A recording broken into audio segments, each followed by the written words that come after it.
Prem Namaste, Hari Om and Sunny Bonani, South Africa. Today on Sadhana, we celebrate National Youth Month with former SRC school president Kevin Gramoney at his Parklands home in the Western Cape. We also explore a special campus in democratic India where young minds are trained as socio-political activists with dharma or righteousness as its basis.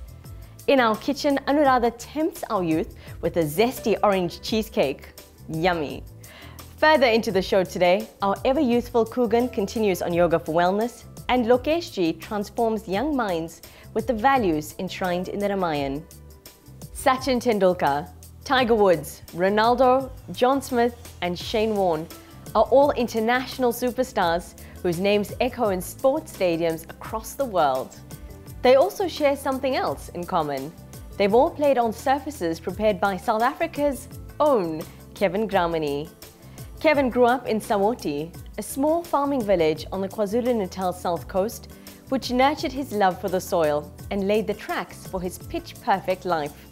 We found out more when we met him at his Parklands home recently.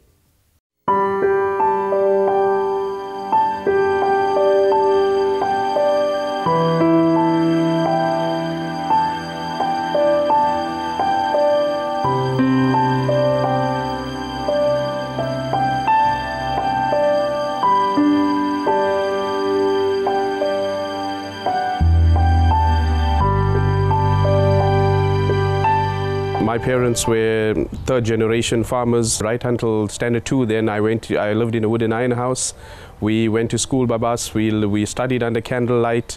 You know, we had the old nomadic style of life where you get your water from the river and bath. And that was the hardships, I guess, that set the platform for where I would go in my future. When I was in Standard 7, the guidance counselor in the school, Mr. P.M. Governor, brought a proposal to me that the House of Delegates then was offering agricultural studies in Charkaskrol. Charkaskrol is 200 kilometers away from Sawoti.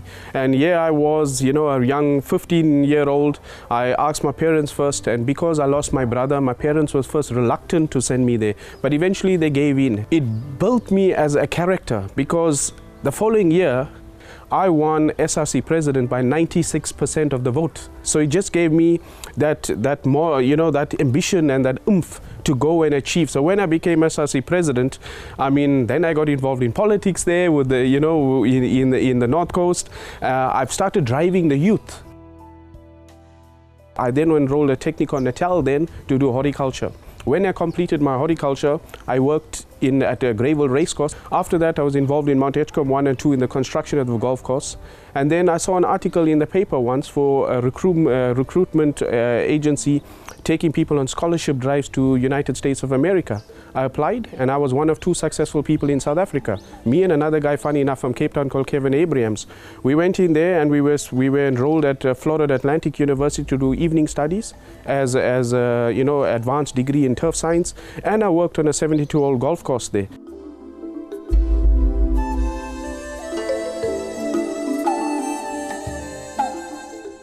I came back to South Africa. I worked in the Sharks tank. I did for the Sharks, and then I decided I wasn't going anywhere.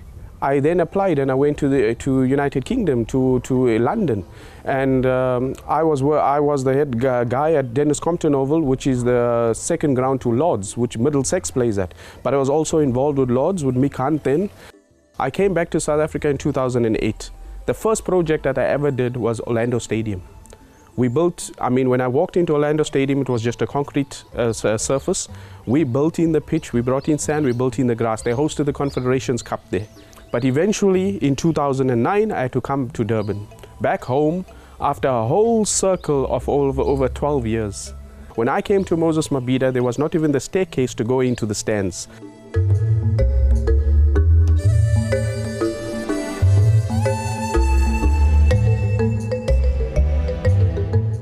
2 months to that World Cup and the month, I literally slept at Moses Mabhida. That is the honest truth. I mean, we pulled off a magnificent showpiece. When I look at the pictures that have been played at other World Cups and all, it was magic. Between that semi-final of Spain versus Germany, I had an 8-day gap. And in that 8-day gap, I lost a lot of grass before that, prior to that, in all the games at Moses Mabhida. In 8 days, I regrew a pitch under a blanket. At the end of that, Sepp Blatter himself shook my hands because of what we did.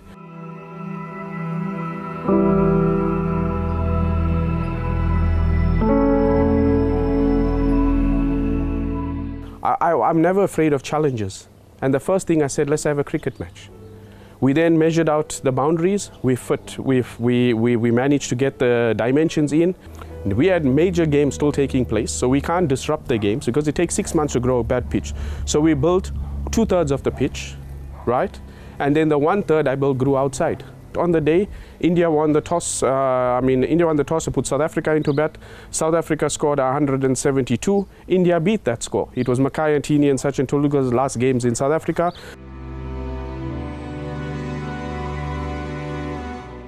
If I have any message for the youth of South Africa, anything is, first of all, don't forget where you come from. My first salary in South Africa was 800 Rand a month.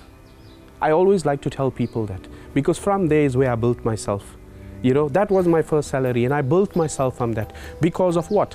Taking calculated risks, you know, staying grounded, staying rooted.